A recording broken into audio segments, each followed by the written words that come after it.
बिस्मिल्लाहिर्रहमानिर्रहीम। अस्सलाम वालेकुम नाज़रीन, आप देख रहे हैं आवाज़। मैं हूँ बैरिस्टर एहतिशाम अमीरुद्दीन। शुरू करते हैं। फवाद चौधरी साहब ने कल एक टेलीविज़न चैनल पर एक प्रोग्राम के दौरान एक बयान दिया जो कि हैरत अंगेज़ है। हैरत अंगेज़ इसलिए है क्योंकि पाकिस्तान तहरीक इंसाफ के चेयरमैन इमरान खान साहब ख़ुद ये कहते हैं मुख्तलिफ़ तकरीर में कि मैंने पाकिस्तान तहरीक इंसाफ एक सियासी जमात की बुनियाद सिर्फ इस वजह से रखी थी क्योंकि माशरे में अगर इंसाफ आ जाए तो फिर बहुत सारी चीज़ें ठीक हो जाएंगी।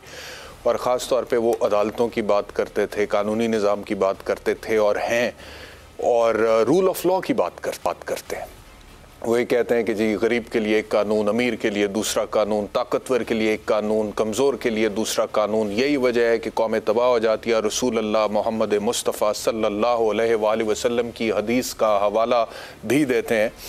तो इमरान खान साहब के दौरे हुकूमत में जबकि वो प्राइम मिनिस्टर थे तो राना सनाउल्लाह जो अभी के मौजूदा वफाकी वज़ीर दाखिला है उनके ऊपर एक केस बना था तकरीबन 15 किलो हेरोइन का, और ये कहा गया था कि वो फैमिली के साथ आ रहे थे और वो ट्रांसपोर्ट कर रहे थे फैसलाबाद से लाहौर, और उसके बाद वो हेरोइन बिकनी थी और ये ड्रग माफिया है और क्या क्या कुछ कहा था वो तो मैं थोड़ी देर में आपको सुनवाता हूँ। लेकिन वो जितनी भी बातें तब सामने आई थी उस सब की नफ़ी खुद फवाद चौधरी ने कर दी है, और उन्होंने ये कहा है कि वो केस गलत था, वो झूठा था, कोई हेरोइन थी नहीं और हमने केस नहीं करवाया था। क्या कह रहे हैं फवाद चौधरी?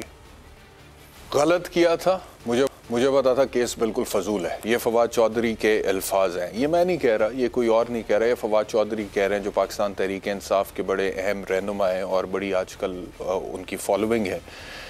अब सवाल ये पैदा होता है कि किसी के ऊपर राना सनाउल्लाह से बहुत सारे इख्तलाफ हो सकते हैं। राना सनाउल्लाह की सियासत से क्या उनकी शख्सियत से भी इख्तलाफ हो सकता है। राना सनाउल्लाह के ऊपर साने मॉडल टाउन के हवाले से जो केस है उसके ऊपर भी बात हो सकती है। राना सनाउल्लाह ने अगर कोई कानून की खिलाफ वर्जियाँ माजी में की हैं उस पर भी बात हो सकती है। राना सनाउल्लाह के ख़िलाफ़ अगर कोई करप्शन के मुकदमात हैं उस पर भी बात हो सकती है। लेकिन आप किसी पर 15 किलो हेरोइन डाल दें और बाद में आप बड़े आराम से कह दें कि गलत किया था, फजूल केस था। 15 किलो हेरोइन का मतलब यह है कि 9C लगती है। 9C का मतलब यह है कि जब भी कोई ड्रग्स वगैरह कोई 1 किलो से ज़्यादा होती हैं तो 9C लगती है, और 9C का मतलब यह है कि उसकी सज़ाए मौत होती है और उसकी ज़मानत भी नहीं होती है। तो किसी की ज़िंदगी बर्बाद करने के लिए एक झूठा केस 9C का बनाना काफ़ी है। तो फवाद चौधरी ने बड़े आराम से अभी ये बोल दिया कि हमारे दौरे हुकूमत में हुआ था लेकिन हमने तो किया नहीं था, लेकिन केस गलत था, होना नहीं चाहिए था, फजूल केस था, कोई हेरोइन नहीं थी। मतलब कि ये तहरीक इंसाफ के दौर में हो क्या रहा था? आप तो 22 साल ये कहकर आए थे ना कि हमने अवाम को रिलीफ देना है, हमने इंसाफ की बालादस्ती करनी है, कानून की बालादस्ती करनी है, अदालतों को ठीक करना है, चोरों को पकड़ना है, डाकुओं को पकड़ना है। आपने झूठे केस बनाना शुरू कर दिए। तो पाकिस्तान मुस्लिम लीग नवाज जो कहती रही है कि एहतसाब नहीं इंतकाम हो रहा है, तो क्या उनके आर्ग्यूमेंट को यहाँ से जलानी बख्शी जाती है? क्या वो स्ट्रांग नहीं होता है? एक तो ये, दूसरा ये कि शहरियार, मैं तो हैरान हूँ और मुझे अभी तक आई मैंने शौक के शहरियार अफरीदी साहब कितने वसूक और कॉन्फिडेंस के साथ ये कहते थे कि जान अल्लाह को देनी है, और राना सनाउल्लाह को हमने बाकायदा तौर पर ट्रैक किया है 2 दिन 3 दिन और उसके बाद जाके हमने पकड़ा है और ये जेन्युइन केस है 15 किलो हेरोइन का। क्या कहते थे शहरियार अफरीदी साहब? सुने। राना सनाउल्लाह साहब की गाड़ी को, राना सनाउल्लाह साहब की मूवमेंट्स को हर लेवल पर ऑब्जर्व किया गया, गेज किया, उसकी फुटेजेस, तमाम तर चीजें हमारे पास में। 15 किलो आला क्वालिटी की हीरोइन जिसकी इंटरनेशनल मार्केट में वैल्यू 15-16 करोड़ है। ये चीज यहाँ से जानी थी लाहौर, और लाहौर से आगे फिर इंटरनेशनल मार्केट में जानी थी। 3 हफ्ते तक राना सनाउल्लाह साहब की गाड़ी को हर शहर में फॉलो किया गया, उनकी फुटेजेस है, इनको रंगे हाथों पकड़ा है। मैंने जान अल्लाह को देनी और हम सब ने अल्लाह को देनी है। एक एक चीज अदालत में पेश होगी। हम आखिरी हद तक जाएंगे। मेरी नस्ल और मेरे लोगों को ड्रगी बना दिया गया है। राना साहब, हम डरने वाले नहीं हैं। ये हक साबित होकर रहेगा कि राना सनाउल्लाह साहब के हवाले से जो भी चीज है वो हकीकत है। मैंने जान अल्लाह को देनी है। इस ऐवान और पाकिस्तान के आगे ये मेरी जिम्मेदारी है। मैं आपको बताऊं, तमाम सबूत मौजूद है। मैंने जान अल्लाह को देनी है। अब एक दफ़ा ज़रा दोबारा फवाद चौधरी को सुन लें, उन्होंने कल रात क्या कहा, दोबारा सुने। इसके ऊपर मज़ीद अब मैं क्या कहूँ, फवाद चौधरी ने सारी बात कर दी है। राना तनवीर साहब हमारे साथ हैं, पाकिस्तान मुस्लिम लीग नवाज़ के सीनियर रहनुमा। राना साहब बहुत शुक्रिया हमें ज्वाइन करने के लिए। क्या कहिएगा राना साहब क्या कहिएगा, एक तरफ तो पाकिस्तान तहरीक इंसाफ के दौर में ये बात सामने आई बड़े वसूख के साथ शहरियार अफरीदी साहब की तरफ से कि जी 15 किलो हेरोइन बरामद हो गया राना सनाउल्लाह की गाड़ी से। मैंने पहले भी कहा कि राना सनाउल्लाह के साथ, उनकी सियासत के साथ, आपके साथ, आप लोगों की जमात की सियासत के साथ मेरे 100 इख्तलाफ हो सकते हैं, लेकिन किसी पर झूठा केस बनाना, वो भी 15 किलो हेरोइन का बनाना, जिसकी सज़ाए मौत है, जिसकी ज़मानत नहीं होती है, मतलब कि बहुत बड़ी बात है। और अभी फवाद चौधरी कुछ और कह रहे हैं, आपका क्या रद्द अमल है? देखिए मिनिस्टर साहब, मैं आपको बताऊं कि जो माजी की इनका किरदार रहा है पीटीआई के और पीटीआई की लीडरशिप का, वो इंतहाई, मैं बताना चाहता हूँ, घिनौना रहा है। वो रियासत मदीना और इनकी जो कंटेनर पे बातें थी, इनके जो मामला थे वो आपने सुने, जिस तरह ये झूठ बोलते हैं, जिस तरह ये सारी चीज़ें करते हैं। अब ये कह देना बड़ा आसान है। फवाद चौधरी साहब ने कहा कि कैबिनेट में बात हुई और ये हमने नहीं बनाया। भाई आप गवर्नमेंट में थे, आप सारे केसेस आपकी वजह से बनते थे, और ये अगर किसी इदारे की तरफ इशारा कर रहे हैं तो वो तो जो एंटी नारकोटिक्स का जो आपको डिवीजन है, जो वो है, वो तो इनकी क्या, गवर्नमेंट के सारे इदारे गवर्नमेंट के नीचे हैं, बट वो तो प्योरली एक गवर्नमेंट का उनके नीचे आता है, सेक्रेटरी होता है, उसका मिनिस्टर होता है, सारा कुछ होता है। तो ये बातें करना, तो अफरीदी साहब ने तो कुरान उठाया हुआ था। मैंने प्रेस कॉन्फ्रेंस देखा है कि उनके साथ डीजी वो बैठे हुए थे, डीजी जनरल कॉटेक्स मेजर जनरल जो थे वो बैठे हुए थे, और ये शहरियार अफरीदी बैठे हुए थे, तो उन्होंने आगे कुरान रखा हुआ था। असम्बली की बात आपने सुनाई, वो भी आपके सामने है कि ये बात पे खैर उनका तो तकिया कलाम था, जान अल्लाह को देनी है, लेकिन वो जिस तरह कहते थे कि ट्रैक किया, और ये तो बताते थे कि इनका वो कोई अफ़गानिस्तान से और इंटरनेशनल गैंग का कनेक्शन, ये बात कर रहे थे। तो मैं कहता हूँ कि इनका कौन सा केस है जो पॉलिटिकल विक्टिमाइजेशन नहीं थी और इनके नाक के नीचे नहीं बना।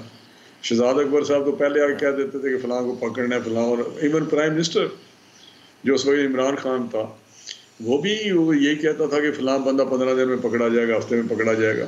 तो मैं समझता हूँ इनके मतलब बात करना, ये इनके झूठ, इनकी बातें, इनकी करप्शन, ये खुद बहुत बड़े चोर हैं, करप्ट लोग हैं। किस्से कहानियाँ इनके सामने हैं। औरतें इनकी फ्रंट पर्सन थी, वो आगे काम कर रही थी। फराह गोगी की आप देखें, इमरान खान के 1 लाख उसको बात कर लें करप्शन की, जब फराह गोगी की बात करते हैं तो उनकी दुम पे पाँव आ जाता है। आप देखें ये क्या क्या करैक्टर है उस बंदे का जो एक प्राइम मिनिस्टर के इतने बड़े मुल्क का रहा है। वो एक खातून जो आगे इसकी बेगम की थी, वो सामने सामने है, किधर से पैसे आते थे, किधर जाते थे, कहाँ सारे वसूल होते थे।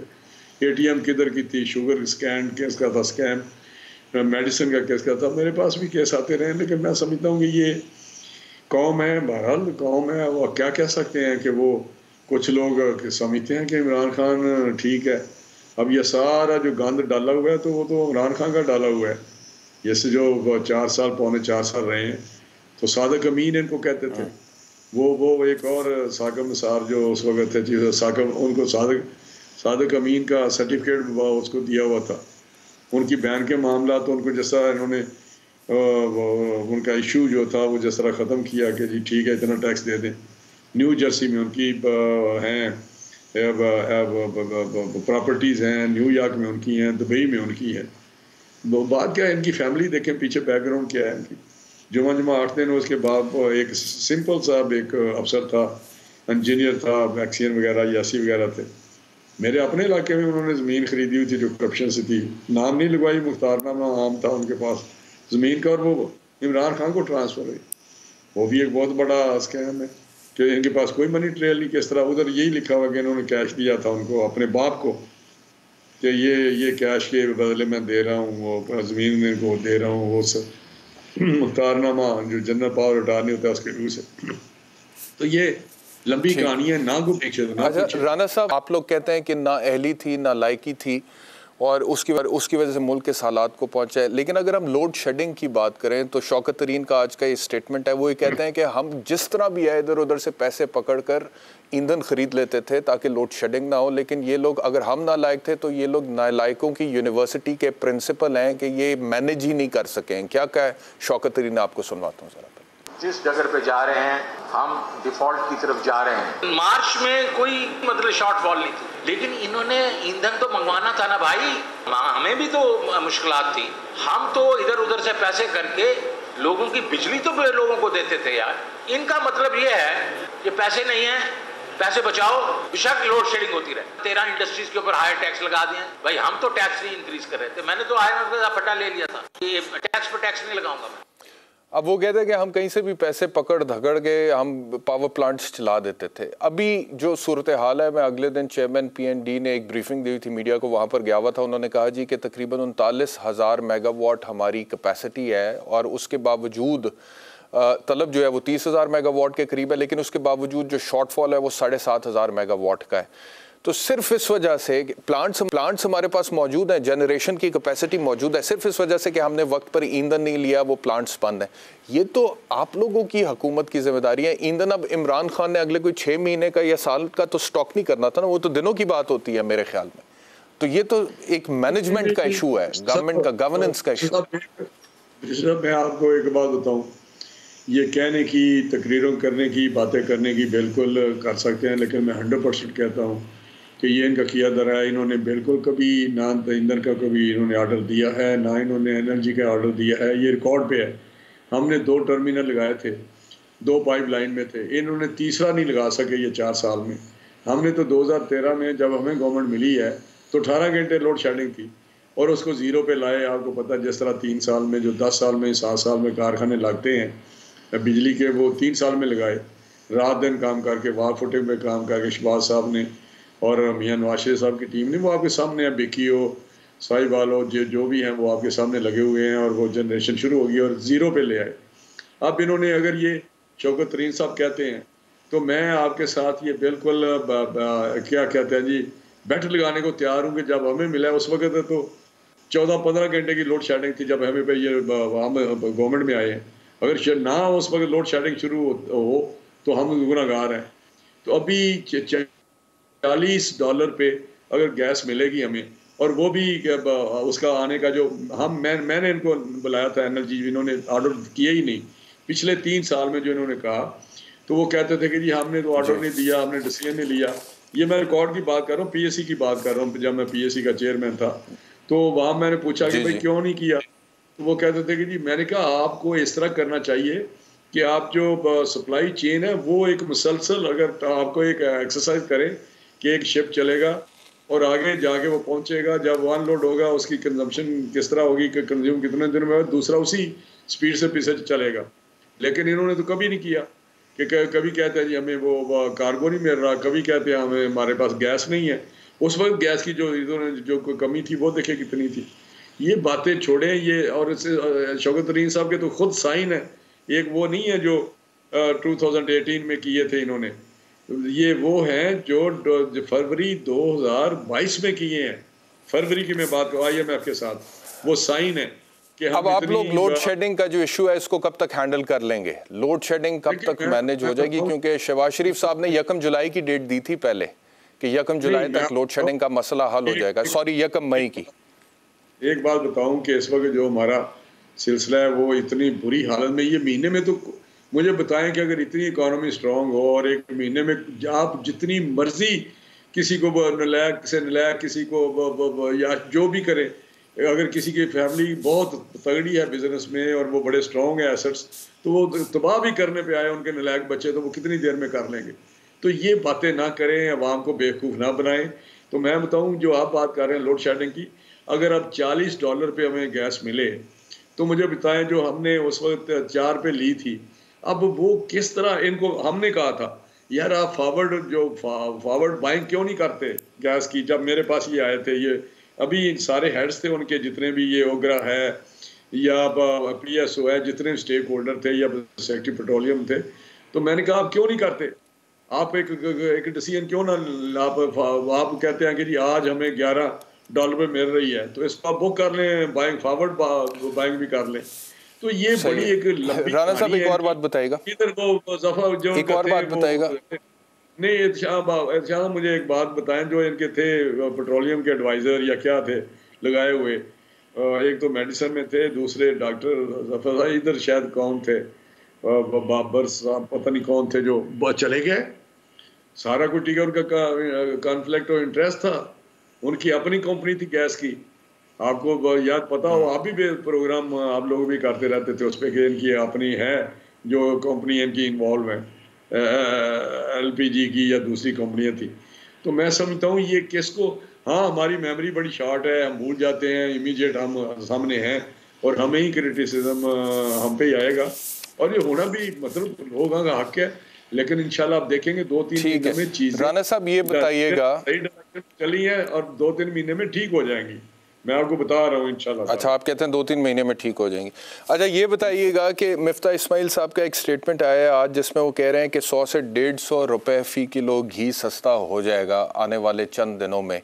लेकिन मिफ्ता साहब ने पहले भी बहुत सारी बातें की थी, उन्होंने कहा था कि IMF को मना लेंगे, उनकी शराइत पर अमल नहीं करना पड़ेगा, उसके बगैर ही उनको मना लेंगे। फिर उन्होंने ये कहा था कि इस बजट में तनख्वाहदार तबके पर बोझ नहीं डालेंगे। फिर उन्होंने ये कहा था कि टैक्स, इनकम टैक्स में इजाफा नहीं होगा। फिर उन्होंने ये कहा था कि टैक्स की हद 1 लाख से शुरू होगी। फिर माजी में वो ये कहते चले आए हैं कि जब हम हुकूमत में आएंगे तो पेट्रोल और डीजल जो है बिजली सस्ती कर देंगे, लेकिन उनकी बातें दुरुस्त साबित नहीं। तो क्या ये बात दुरुस्त साबित हो जाएगी, आने वाले दिनों में घी सस्ता हो जाएगा फ़ी किलो 100 से 150 रुपये? जो पहले आपने बात की है, देखें मिफ्ता जो है वो बड़ा, मैं आपको वाकई जेन्युइनली बता रहा हूँ, बड़ा काबिल आदमी है और जानता है, डीपली जानता है जो ये मामलात हैं माजरत के साथ सर, लेकिन वो काबिल आदमी कहता है 1 रुपए में PIA, 1 रुपए में स्टील मिल, जिसने खरीदनी है खरीद लो। जी मैं बताता हूँ, अगर आप इस तरह मतलब ये तो मैं इसका भी जवाब देता हूँ आपको, शायद आप अंडरस्टैंड करते हैं। अगर आप साल के मैं आपको बताता हूँ, जब स्टील मिल मुशर्रफ ने 1 रुपए में दी या जो भी किया वो आपके सामने रिकॉर्ड है, जिसका इसने उस वक्त इफ्तिखार चौधरी ने वो ख़त्म कर दिया। ये कब की बात है, 2008 की बात है, कब की बात है जब उसने ख़त्म किया या मुशर्रफ ने वो किया था। तो अभी कितने साल हो गए हैं उसमें, अभी 30-30 बिलियन आप हर साल उस पर पंप इन करेंगे तो मल्टीप्लाई आप उसको कर लें 10 से 12 से 8, 10, 12 या 14, 15 साल से, तो आप ये 400 या 450 बिलियन आप उसको दे बैठे हैं। तो मैं मिफ्ता साहब ने जो उसके एसेट्स हैं वो अलहदा कर दिए हैं, बिल्कुल जो ज़मीनें हैं, बेशुमार ज़मीन है वो मील की जो असल एसेट है, जो सिर्फ जिसमें मशीनरी है उसको किया है कि यार इसका कुछ किया जाए। ये एक अप्रोच है कि एक ऐसी चीज़, वो कहते हैं यार अच्छा उस पर फिर लाइबिलिटी बहुत है, लाइबिलिटी इस तरह की है कि राणा साहब PIA के 2008 तक पाकिस्तान स्टील मिल 20 अरब मुनाफे में थी। नहीं वो मैं सिर्फ आपको बता रहा हूँ, आप कंटिन्यू रखें। जनरल क्यूम थे या सब, उन्होंने एक रिपोर्ट किया, ये मैं बात कर रहा हूँ। अब क्यों नहीं हो रही जी, आप बताएं कितने सालों से ये इसको सब्सिडी हम दे रहे हैं, कितने सालों से PIA को दे रहे हैं, PIA किस तरह लॉसेस में जा रहा है। अब ये लंबी कहानी है, ये तो एक बात आ जाएगी, उस पर तो बड़ी बहस है, टाइम आपका नहीं। बाकी आपने कहा मिफ्ता साहब ने कोई बातें की, देखिए किसकी ख्वाहिश नहीं है, हमारी ख्वाहिश नहीं, हम पॉलिटिकल लोग हैं, इलेक्शन लड़ने वाले लोग हैं, खुदा न खास्ता आप समझते हैं, हम समझते हैं मुल्क का इंटरेस्ट है, हमें इसकी तो कास्ट पॉलिटिकल देनी पड़ती है, हम दें, बजाय हमें अप्रिशिएट करने के। कौन कह सकता है कि ये तो उस वक्त तो बात होती है जब हम पॉलिटिकली डिसीजन लें, पॉलिटिक्स अपनी बचाने के लिए कि 15 या 20 रुपए में सस्ता कर दे, जिस तरह इसने इमरान खान ने किया। ये तो बिल्कुल ही नेशनल इंटरेस्ट के खिलाफ बातें हैं। उस वक्त भी शायद खान कहते थे ये गलत है, मैं नहीं इसको सपोर्ट करता, इसको प्राइसेस जो हैं जो हैं जिससे तेल आ रहा है इसको करनी चाहिए। बाकी बात आपने की। राणा साहब बहुत शुक्रिया हमें ज्वाइन करने के लिए। प्रोग्राम के लिए मुझे सेगमेंट क्लोज करना है, ब्रेक पर जाना है, लेकिन बस जाते जाते मैं तो बताता चलूं कि वो ठीक है बात कि आज PIA या पाकिस्तान स्टील मिल खसारे में है, लेकिन 2004 तक PIA मुनाफे में थी, 2008 तक पाकिस्तान स्टील मिल मुनाफे में थी। 2008 तक पाकिस्तान स्टील मिल का जो 2008 का मुनाफा था वो तकरीबन 20 अरब रुपए था। उसके बाद पाकिस्तान पीपल्स पार्टी के दौर में 100 अरब खसारे पे गई है, फिर पाकिस्तान मुस्लिम लीग नवाज़ के दौर में 140 अरब रुपए खसारे पर गई है। तो कहने का मकसद ये है कि जब कोई चीज़ खसारे में जाती है उसकी कुछ वजूहात होती हैं, उन वजूहात को दूर करें, मैनेज करें, दोबारा मुनाफा बख्श बनाएं, बजाय इसके कि ये कहें कि 1 रुपए में बेचते हैं। एक ब्रेक लेते हैं।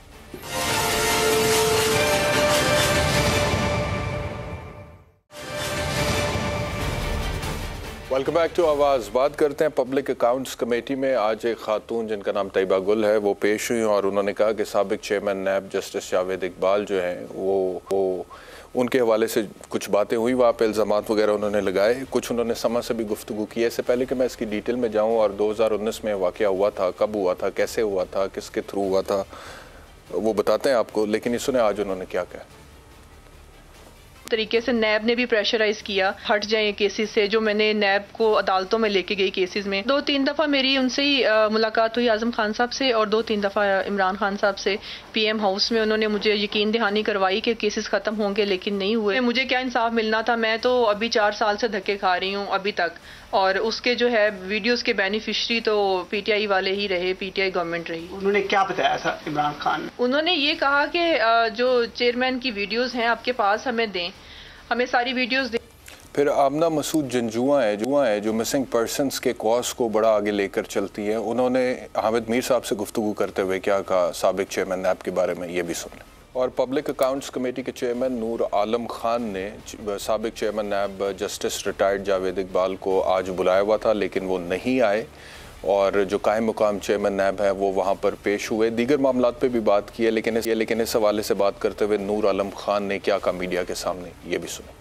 मैंने तो मौका तो दिया है, जावेद इकबाल आएगा, बयान उनसे भी पूछा जाएगा। तो क्या वारंट जारी करेंगे या खुद आएंगे? अगर इस दफ़ा क्योंकि मेंबर्स ने कहा कि एक मरतबा मौका दे दें, तो मैंने मौका दिया। अगर अगली मरतबा नहीं आए तो बिल्कुल वारंट होगा, क्योंकि हैरेसमेंट का केस। मुझे ज्वाइन किया सीनियर निगार मोहसिन बेग ने। मोहसिन बेग साहब बहुत शुक्रिया मुझे ज्वाइन करने में। ये मामला 2019 में एक दफ़ा पहले सामने आया था। मोहसिन बेग साहब क्या कहेंगे इसके बारे में? किसने ये स्टोरी ब्रेक की थी?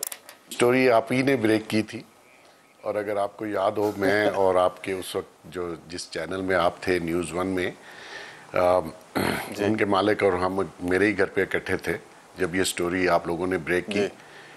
तो मैं और वो, क्योंकि प्रेशर एकदम आया, तो हम लोग आपके स्टूडियो में आए और आपसे भी मुलाकात हुई, और वो तैयबा गुल साहिबा भी वहीं पे थी। तो बेसिकली उस वक्त माहौल डिफरेंट था। जब ये स्टोरी बाउंस बैक की तो खान साहब का जो आइडिया था, वो उनको शायद अंदाज़ा नहीं था कि स्टोरी जो है वो उनकी फेवर में चली जाएगी। लेकिन आपने तो एक जेन्युइन स्टोरी थी और बड़ी स्टोरी थी। मैंने उस वक्त भी आपको कहा था ये वो सिक्सर है जो ग्राउंड से बाहर चला गया, लेकिन उसके असल में मुझे तो उस वक्त भी पता था कि असल बेनिफिशरी जो हैं वो खान साहब ने उसका बेनिफिट उठाया। जिस तरीके से नैब के चेयरमैन को, वो एक बहुत ही करैक्टरलेस शख्सियत के मालिक हैं, वो जस्टिस जावेद इकबाल साहब। उन्होंने खान साहब ने उनको जब ये सारी चीज़ें दी, मुझे याद है कि मेरे इल्म में है कि खान साहब ने इनको शायद एक कोई घर भी लेके दिया, उसका रेंट भी पे कर रहे थे जब ये पीएम हाउस से निकाला इनको। और उसके बाद फिर यही चेयरमैन नैब थे जिनके ख़िलाफ़ खान साहब बहुत थे और चाह रहे थे कि इसको तब्दील कर दिया जाए। लेकिन जैसे ही ये वीडियो आई और वो जस्टिस जावेद इकबाल खान साहब के पास रात को 10 बजे गए, उससे अगले दिन जिस दिन ये वीडियो ब्रेक हुई, तो उसके बाद फिर सूरत हाल बदल गई। फिर जो शामत आई नून लीग की और पीपल्स पार्टी की, और जितने ओपोनेंट्स थे जिनको पकड़ना था और जो अपने मामलात क्लियर करने थे। आज देखिए कि आज भी जो इस वक्त के चेयरमैन हैं, उन्होंने कहा मालम जब्बा केस और बीआरटी केस बंद हो गए। तो ये चीज़ें उन्होंने जस्टिस जावेद इकबाल ने की, और मैं हैरान हूँ कि ये कुछ अर्से के लिए चीफ जस्टिस सुप्रीम कोर्ट भी रहे, सीनियर जस्टिस थे सुप्रीम कोर्ट में, फिर ये मुख्तलिफ बहुत बाअसर ओहदों पे रहे। लेकिन आप कैरेक्टर देखिए इनका, ज़रा सी शर्म नहीं। अपने इनको चाहिए था किसी अफ्रीका के जंगल में निकल जाते और किसी को शक्ल ना दिखाते, लेकिन ये डटाई से बैठे रहे, पूरा टेन्योर किया। और उसके बाद क्योंकि खान साहब के काम हो रहे थे, उन्होंने इनको एक्सटेंशन भी दे दी, एक्सटेंशन भी कंप्लीट की। और अभी भी जाने से पहले भी ये जो नई गवर्नमेंट आई है, वो इनको भी कह रहे थे कि जो आप हुक्म करेंगे मैं करूँगा। तो ऐसे कैरेक्टरलेस लोगों को कभी किसी बड़े ओहदे पे नहीं बिठाना चाहिए। और ये हमारे मुल्क का अलमिया है जो आज हम क्राइसिस में, अभी आपका प्रोग्राम पहले देख रहा था, जो क्राइसिस आप इस मुल्क के बता रहे थे या जो हम और आवाम फेस कर रहे हैं, वो ऐसे ही लोगों की वजह से हैं कि वो इंसाफ की कुर्सी पे बैठे हों तो वो क्या कर रहे थे, अगर उनको एक इन्वेस्टिगेशन अदारे के हेड के तौर पर लगाया गया तो वो क्या कर रहे थे। और फिर देखें जो लापता अफराद का कमीशन है उसका भी हेड ये था और एबटाबाद कमीशन का भी हेड ये था। तो मकसद ये, और अभी भी देखें ढठाई से वो पब्लिक अकाउंट कमेटी बुला रही, वो नहीं आ रहा। तो मकसद ये कि ऐसे लोगों को तो फॉर वंस फॉर ऑल एक एग्जाम्पल बनाना चाहिए कि आप अपनी पोजीशन का फ़ायदा उठाते हुए लोगों को ब्लैकमेल करते हैं और उसका बेनिफिट उठाते हैं। तो मैं समझता हूँ कि वो जो उस वक्त की स्टोरी थी वो एक ना एक दिन आनी थी। देखिए, जब भी आप किसी मजलूम पे जुल्म करेंगे वक्ती तौर पर आप कवर अप कर सकते हैं, वो छुप सकता है, लेकिन वो चीज़ें हवा में तहलील नहीं होती। लोग मौजूद हैं, जिंदा हैं, वो बोलेंगे, वो बोल रहे हैं। तो वो तो आपका स्कोप बहुत अच्छा था जब आपने वो स्टोरी ब्रेक की। अच्छा, एक दो चीज़ें, क्योंकि अब बात हो रही है कि 2019 में स्टोरी मैंने ब्रेक की थी। मेरे ऊपर जो एक, जब सबसे पहले खातून मेरे पास आई थी, गो के अभी उन्होंने कहा है कि मैंने तो प्राइम मिनिस्टर्स पोर्टल पे ये भेजी थी वीडियो, वहाँ से फिर ये अपलोड होगी, इसके बारे में बात होगी। This is not true, this is a lie. वो सच नहीं बोल रही हैं इस हवाले से। The first time this video ever came on television और social media was through me, और ये खातून मेरे पास आई थी और इन्होंने आकर मुझे कहा, सबसे पहले मुझे कहा कि मैं अपने शौहर की ज़मानत कराना चाहती हूँ। मैंने जब देखा तो मुझे लगा एक वकील की हैसियत से कि इस केस में तो कुछ है ही नहीं, तो इसको पकड़ा क्यों है। मैंने कहा जी खातून ज़मानत हो जाएगी। फिर इन्होंने मुझे कहा कि मैं आपको कुछ और भी दिखाना चाहती हूँ।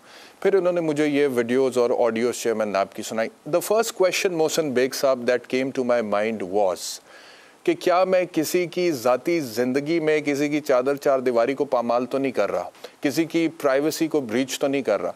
लेकिन जब मैंने वो सबूत देखे, वो एविडेंस देखा, वो वीडियोस देखी जो कि चेयरमैन मिसिंग पर्सन्स कमीशन के दफ्तर में हो रहा है और चेयरमैन नैब के दफ्तर में हो रहा है, तो फिर मैंने कहा कि नहीं, ये ज़ाती ज़िंदगी नहीं है, जो दफ्तर में बैठकर हो रहा है ये अब्यूज़ ऑफ अथॉरिटी है। And this ought to be reported. That was the time I decided कि मैं स्टोरी को करूंगा। लेकिन ऑफ कोर्स बहुत बड़ी स्टोरी थी, चेयरमैन नैब का बड़ा ताकत थी, बड़ी अथॉरिटी थी, बड़ा नाम था, कोई हाथ हिलाने वाला नहीं, लगाने वाला नहीं था, कोई सोच नहीं सकता था उस टाइम पे। तो मैंने पहली चीज़ ये की, मैं कुछ चीज़ें आज क्लियर करना चाहता हूँ। मैंने पहली चीज़ ये की मोहसिन बेग साहब, और क्योंकि आप प्रिवी हैं सारी सिचुएशन के और आप मौके पे पहुंचे थे, वहाँ तक ले जाके फिर मैं दोबारा छोड़ दूंगा। मैंने पहली चीज़ ये की कि उस वक्त मैं जिस चैनल पे काम करता था उसके जो मालिक थे, मैंने उनसे शेयर किया, क्योंकि मुझे पता था कि उनके ऊपर बहुत ज़्यादा प्रेशर आएगा। मैंने कहा सर ये स्टोरी है, आप बताएं आप वज़न उठा सकते हैं, नहीं उठा सकते। उन्होंने मुझे कहा कि तुम इस्लामाबाद आ जाओ। मैं लाहौर में था, मैं इस्लामाबाद गया जी, रमज़ान का महीना था, 2019 की बात है, रमज़ान का महीना था। जब मैं उनके घर में एंटर हुआ तो उस वक्त वो उनके बारे में भी बाद में बहुत ऑल फॉल बका गया कि ये आदमी इस्तेमाल हुआ है, ये ऐसे हुआ है, सरासर झूठ बोला गया। मैं एंटर हुआ उनके घर में, वो कुरान पढ़ रहे थे उस टाइम पे। मैं जाके बैठ गया, उन्होंने अपना पूरा जितना कुरान शरीफ पढ़ना था पढ़ा, ख़त्म किया। उसके बाद उन्होंने मेरी तरफ मुतवज्जो हुए, मुझसे पूछा हाँ जी आपके पास कैसा है। मैंने उन्हें सारी बैकग्राउंड बताई। डायरेक्टर न्यूज़ उस वक्त थे हाफिज़ तारिक साहब उस चैनल के, उनको उन्होंने वहाँ पे बुलवा लिया। हम 3 लोग वहाँ पर बैठे, तीनों ने डिसाइड किया कि ये स्टोरी होनी चाहिए, क्योंकि ये ज़्यादती है, ये जुल्म है, ये मिसयूज़ ऑफ अथॉरिटी है। अगले दिन डिसाइड हुआ कि 9 बजे के बुलेटिन में इसको ब्रेक किया जाएगा। मैं 9 बजे के बुलेटिन की तैयारी करके बैठा हुआ था, वो हमने ब्रेक किया। अभी सिर्फ मेरा बीपर हुआ है, हाफिज़ तारिक साहब का बीपर हुआ है। उसके बाद इस खातून को उस दिन मैंने बुलेटिन में इंटरव्यू करना था, 15 मिनट अभी गुजरे हैं बीपर में। तो वो मालिक आए, उनके साथ फिर आप तब थे और फिर एक अजीब व गरीब मंजर था, और उसके बाद सब कुछ हमें रोकना पड़ा उस टाइम पर। तो ये इस तरह से ये स्टोरी यहाँ तक ब्रेक हुई थी। उसके बाद फिर एक मुकम्मल खामोशी होगी। फिर ऑपोजिशन ने कहना शुरू किया इमरान खान ने करवाई है, इमरान खान ने कहना शुरू किया ऑपोजिशन ने करवाई है। लेकिन आप क्या कहेंगे इसके हवाले से, किसने करवाई थी? और तब बात नहीं हुई, आज बात हो रही है इसके हवाले से। मतलब कि The chief executive of the country was Imran Khan. मेरा गिला ये रहा है इमरान खान से कि जिस इमरान खान की तरफ हम देखते थे, जिसको आइडियलाइज करते थे, जो रूल ऑफ लॉ की बात करता है, जो इंसाफ की बात करता है, उसके ज़माने में रियासत मदीना की जब बात हो रही है कि हम उस सिमत में जा रहे हैं, अगर किसी औरत के साथ ये जुल्म होगा उसको हम हाईलाइट करेंगे तो हमें तो शाबाशी मिलेगी। लेकिन हमारे साथ जो हुआ वो आपको भी पता है मोहसिन बेग साहब। और चैनल के मालिक के साथ जो हुआ वो आपको भी पता है, और आज तक लोगों को सच नहीं पता, आज तक लोग इसके ऊपर गेमें खेलते हैं, आज तक अपने वर्जन्स बनाते हैं, आज तक कंस्पिरेसी थ्योरीज निकलती हैं कि पता नहीं कैसे ये हुआ था, क्यों हुआ था, किसने कराया था। बेग साहब,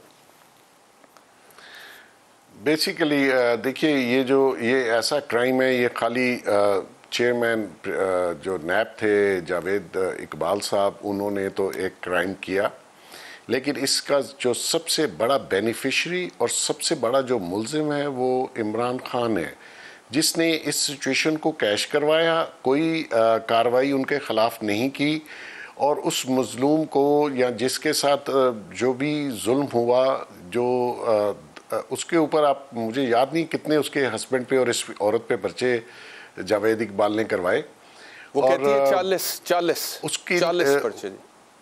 हाँ देखें, उसको आप रेस्क्यू करते, उसकी दाद रसी होती, लेकिन हमारे यहाँ देखें, अब वो रिटायर्ड जज थे इसलिए जुडिशरी ने साथ नहीं दिया। मैं समझता हूँ बहुत जुल्म है, जिस माशरे में ऐसा जुल्म हो वो माशरे ज़्यादा तवाना नहीं हो सकते। आप देखिए आज जो इस मुल्क का हाल है उसमें मेरे समेत कोई बेरुज़िम्मा नहीं कह सकता।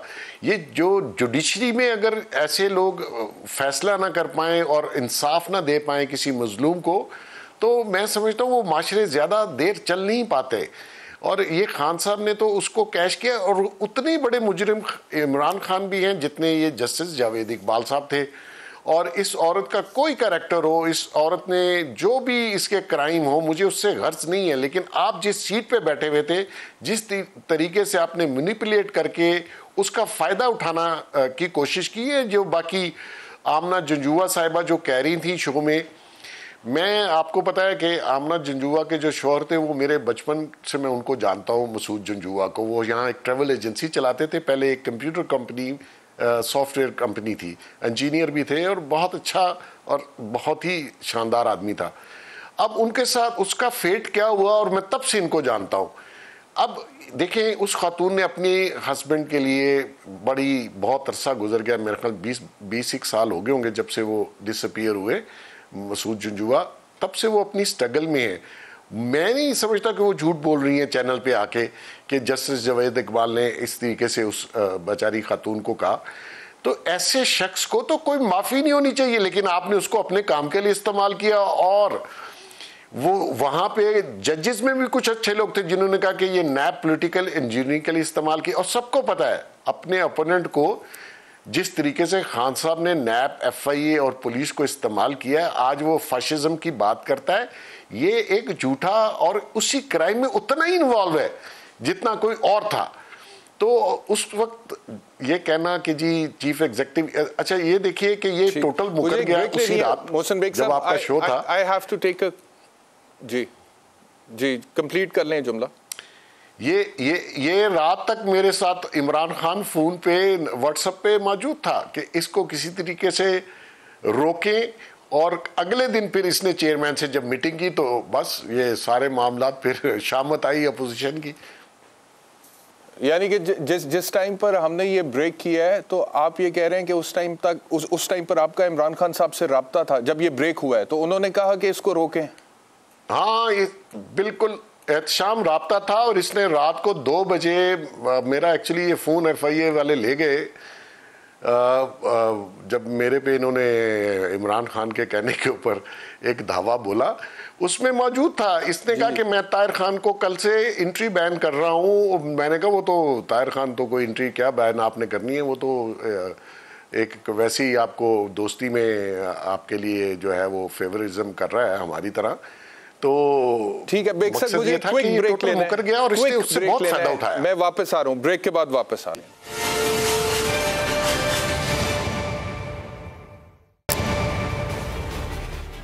वेलकम बैक टू आवाज़। मोहसिन बेग साहब हमारे साथ हैं। तो मोहसिन बेग साहब, आप ये कह रहे हैं कि जब ये वीडियो तब ब्रेक हुई, ये स्टोरी ब्रेक हुई, उस टाइम पर कोई 15 मिनट हुए थे जैसा कि मैंने पहले कहा, और उसके बाद मुझे इस खातून का इंटरव्यू करना था, डिटेल में करना था, हकायक सामने लेकर आने थे, लेकिन वीडियो हमने चला दी थी, वीडियो ऑडियो हमने चला दी थी। और फिर 15 मिनट अभी हुए थे, अभी इंटरव्यू मेरा इनके साथ 1-on-1 स्टार्ट नहीं हुआ था, तो ताहिर खान साहब अचानक दफ्तर में आ गए और उनके साथ आप भी मौजूद थे। तो आप ये बता रहे हैं कि आप ताहिर खान साहब आपके साथ आपके घर में थे उस टाइम पे, और जब ये स्टोरी ब्रेक हुई है तो इमरान खान साहब बराह रास्त आपके साथ राब्ते में थे? बिल्कुल राब्ते में थे जी। उनकी ख्वाहिश ये थी कि जो चल गया इसको रोक दें।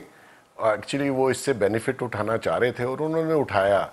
और इतना अरसा जो आपने देखा जिस तरीके से ये अपोजिशन जेलों में और नैब के पास गई है, हर शख्स मेरे ख्याल में 3-4 महीने तो नैब में गुजार के आया। और फिर उन्होंने अपने लोग जो थे, जो उनकी पार्टी के थे, जो कि रनिंग मेट थे सीएम पंजाब के लिए, जैसे अलीम खान थे, उनको भी उसी की नज़र किया। और इत्तफाक देखिए, जिस दिन अलीम खान साहब अरेस्ट हुए, मैं फिर खान साहब के पास था और खान साहब को जब एक शख्स ने, वो शख्स उस दिन आपके चैनल पे भी था, इफ्तिखार दुरानी, उसने आके बताया कि जी अलीम खान साहब अरेस्ट हो गए हैं, तो खान ने कोई ज़्यादा रिएक्शन शो नहीं किया। और फिर थोड़ी देर बाद उन्होंने आके कहा कि जी खान साहब से क्या, अगर आप कहें तो हम उनको ये टिक्कर चलवा दें कि हमने उनको मिनिस्टरशिप से निकाल दिया है। तो मैंने उनको कहा कि आप ज्यादती कर रहे हैं, वो आपके पार्टी के बहुत सीनियर मेंबर हैं, हम उनके भाई को कहते हैं कि वो रिज़ाइन कर दें। ये एक बहुत ही